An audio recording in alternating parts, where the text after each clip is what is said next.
আসসালামু আলাইকুম রহমতুল্লাহ। তাইসিরুল কোরআন কায়দার আজ হচ্ছে আমাদের অষ্টম ক্লাস। আজ আমরা আমাদের এই ক্লাসে তাইসিরুল কোরআন কায়দার 8 নম্বর পৃষ্ঠা পড়ব এবং আমরা 8 নম্বর মাখরাজ হচ্ছে 17টি মাখরাজ থেকে আমরা 8 নম্বর মাখরাজ আজকে ক্লাসে শিখব এবং 8 নম্বর পৃষ্ঠা নিয়ে আমরা মস্ক করব। আমরা প্রথমেই দেখতেছি যে 8 নম্বর পৃষ্ঠার একেবারে শুরুতে এখানে আলিফ থেকে ইয়া পর্যন্ত 29টি হরফের প্রত্যেকটি হরফের উপরেই পেশ দেওয়া আছে। তাহলে আমরা বুঝতে পারলাম যে আজ আমরা পেশের আলোচনা এখানে চলবে। এর পূর্বে আমি একটু বলে নেই যে আমরা 6, 7 এবং 8 এই 3টা পৃষ্ঠার মধ্যে এখানে যে 6, 7 এবং 8 এই 3টা পৃষ্ঠায় আমরা হরকতের আলোচনা পড়তেছিলাম। হরকত নিয়ে আলোচনা চলতেছিল। এক জবর এক জের এক পেশকে হরকত বলে এবং হরকতের উচ্চারণ তাড়াতাড়ি করিতে হয়। এখানেও ঠিক একই বিষয়, অর্থাৎ আমরা এখানে যে পেশ পড়তেছি এই পেশটাও হরকতের একটি, অর্থাৎ এক জবর এক জের এক পেশ, এই পেশও হরকতেরই অন্তর্ভুক্ত। অতএব আমরা যখন আলিফ থেকে ইয়া পর্যন্ত প্রতিটি হরফের উপরে এক পেশ দিয়ে পড়ব তখন আমরা তাড়াতাড়ি করে পড়ব, অর্থাৎ দীর্ঘ করে টেনে টেনে এখানে আমরা পড়ব না, বরং এখানে আমরা স্বাভাবিক গতিতে পড়ব। যেমন বা পেশ বু, তা পেশ তু, সা পেশ সু। আমি এখানে 3টা হরফের উপরে পেশ দিয়ে পড়েছি। কোনোটি হরফের পড়ার ক্ষেত্রেই আমি টান দেইনি, বরং স্বাভাবিকভাবে পড়েছি। এখানে এটা হলো প্রথম বিষয়। দ্বিতীয় বিষয় হইতেছে আমরা প্রথমেই দেখতেছি এখানে আছে আলিফ। আলিফ যতক্ষণ পর্যন্ত এর সাথে কোনো হরকত যুক্ত না হবে ততক্ষণ পর্যন্ত এই হরফটি আলিফই থাকবে। আর যখন এই আলিফের সাথে কোনো হরকত যুক্ত হবে তখন এই আলিফটি আর আলিফ থাকবে না, সেটি হরকত হয়ে তখন সেটি হামসা হয়ে যাবে। আলিফ হরফটি তখন হামসা হয়ে যাবে। আমরা এখানে দেখতেছি আলিফের উপরে এক পেশ দেওয়া আছে।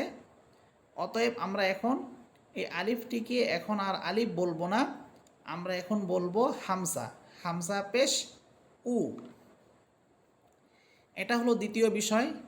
তৃতীয় বিষয় হইতেছে আমরা উপরে দেখতেছি পেশের চিহ্ন দেওয়া আছে। পেশের চিহ্ন বাংলাতে আমরা রস্যকারের উচ্চারণ করব। বা পেশ বু, হামসা পেশ উ, তা পেশ তু, সা পেশ সু। আমি প্রতিটি হরফের পড়ার ক্ষেত্রেই আমি রস্যকারের উচ্চারণ করতেছি। চতুর্থ বিষয় হচ্ছে আমরা যখন পেশ হরফের উপরে যখন আমরা পেশ দিয়ে পড়ব তখন এই পেশ উচ্চারণটা সহি শুদ্ধভাবে বলার জন্য আমরা ঠোঁটকে গোল করে বলবো। যখন আমরা পেশ উচ্চারণ করার সময়, পেশ বলার সময় আমরা ঠোঁট গোল করে বলবো, তখন উচ্চারণটা সহি হবে এবং শুদ্ধ হবে। তাহলে আমরা এখন শুরু করতেছি। আলিফ থেকে ইয়া পর্যন্ত 29টি হরফ, প্রতিটি হরফের উপরেই আমরা পেশ দিয়ে পড়ব। প্রথম হরফ হচ্ছে হামসা।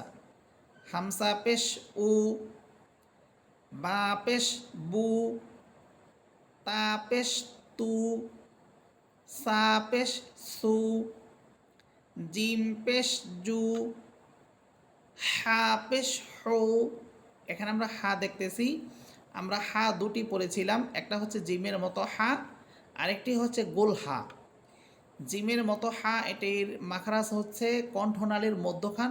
আমরা সেখান থেকে বলবো হা পেশ হু, খ পেশ খু, দাল পেশ দু, জাল পেশ জু, জাল। জিহ্বার আগা সামনের উপরের দুই দাঁতের আগার সাথে লাগবে। এটি হচ্ছে জাল হরফের মাখরাজ। জাল পেশ জু, র পেশ রু, জা পেশ জু, জা পেশ জু, সিন পেশ সু, শিন পেশ সু।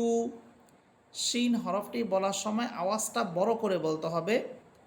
শিন পেশ সু, সদ পেশ সু। এখানে তিনটা হরফ, জা, সিন, সদ। জা, সিন, সদ। এই তিনটা হরফের মাখরাজ হচ্ছে এক, কিন্তু এই তিনটা হরফের সিফাত ভিন্ন। আমি প্রথম মাখরাজ বলতেছি। এই তিনটা হরফের মাখরাজ হচ্ছে জিহ্বার আগা সামনের নিচের দুই দাঁতের আগার সাথে লাগবে।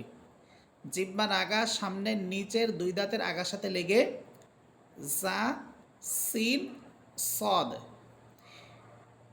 এখানে আমরা তিনটা হরফের মাখরাজ এক জানলাম। এখন সিফাত বলতেছি।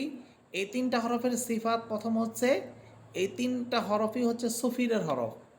অর্থাৎ আমরা এই তিনটা হরফ যখন উচ্চারণ করব তখন আওয়াজটা আমাদের চড়ুই পাখির মতো অনেক চিকন হবে এবং ঝিঝি পোকার মতো আওয়াজ হবে। যেমন জা পেশ জু, সিন পেশ সু, সদ পেশ সু। এরপর তৃতীয় বিষয় হইতেছে, এখানে জা হরফ, সিন এবং সদ এই তিনটা হরফের আরেকটা সিফাত হচ্ছে যে সিন এবং জা এই দুইটা হরফের আরেকটা সিফাত হচ্ছে এই দুইটা হরফ চিকুন হরফ। সিন এবং জা এই দুইটা হরফ চিকুন, আর সদ এটা হচ্ছে মোটা হরফ। তাহলে আমরা আবার পড়তেছি, দেখেন জা পেশ জু, সিন পেশ সু, সদ পেশ সু, বদ পেশ দু। অনেকে সোয়াদ, দোয়া, তোয়া, জোয়া বলে, এগুলো ভুল উচ্চারণ। বরং এখানে হবে বদ পেশ দু, ত পেশ তু, জ পেশ জু, আইন পেশ উ।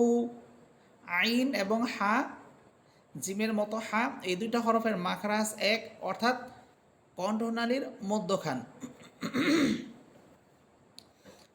হা, আইন পেশ উ, গইন পেশ গু, গইন এবং খ এই দুইটা হরফের মাখরাজ এক, কণ্ঠনালীর শেষ। গইন পেশ গু, ফা পেশ ফু, কফ পেশ কু, কাফ পেশ কু, লাম পেশ লু, মিম পেশ মু, নুন পেশ নু, ওয়াও পেশ উ। ওয়াও হরফ দুই ঠোঁট গোল করার পর দুই ঠোঁটের মাঝে যে শূন্য জায়গা থাকবে সেখান থেকে যে আওয়াজটা বের হবে সেটি হচ্ছে ওয়াও। ওয়াও পেশ উ, হা পেশ হু, হামসা পেশ উ, ইয়া পেশ ইউ। এই পর্যন্ত আমাদের আলিফ থেকে ইয়া পর্যন্ত আমরা 29টি হরফ পেশ দিয়ে পড়লাম। এখন আমরা সমউচ্চারিত হরফের উচ্চারণের পার্থক্যর যে হরফগুলো সেগুলো আমরা পড়ব। তা পেশ তু, ত পেশ তু। তা চিকুন হরফ, ত মোটা হরফ। আমি তা এটা চিকুন করে বলতেছি এবং ত এটা মোটা করে বলতেছি। তা পেশ তু, ত পেশ তু, হা পেশ হু। কণ্ঠনালীর মধ্যখান থেকে হা বলতেছি। হা পেশ হু, হা পেশ হু। এটি হচ্ছে গোলহা, মুখের খালি জায়গা থেকে। হা পেশ হু। বা পেশ বু, ওয়াও পেশ উ, ওয়াও পেশ উ, ইয়া পেশ ইউ। অনেকে ইয়া পেশ উ বলে, এটা কিন্তু ইয়া পেশ উ হবে না, এটা হবে ইয়া পেশ ইউ। সা পেশ সু, সিন পেশ সু, সদ পেশ সু, শিন পেশ শু, জিম পেশ জু, জা পেশ জু, জাল পেশ জু, জ পেশ জু। জাল এবং জ এই দুইটা হরফের মাখরাজ এক, কিন্তু সিফাত ভিন্ন। জাল এটা চিকুন হরফ, জ এটা মোটা হরফ।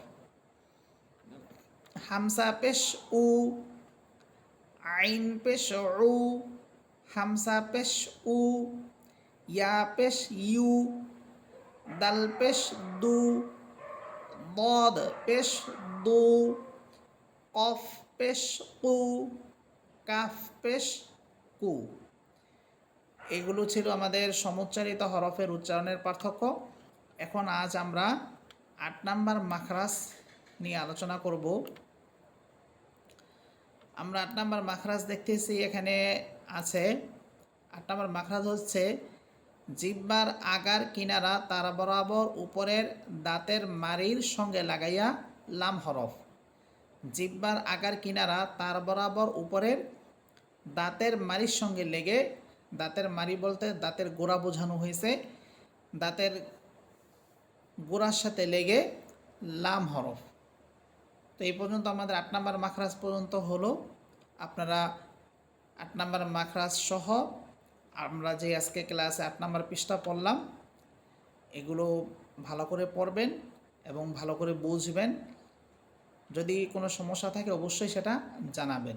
আসসালামু আলাইকুম।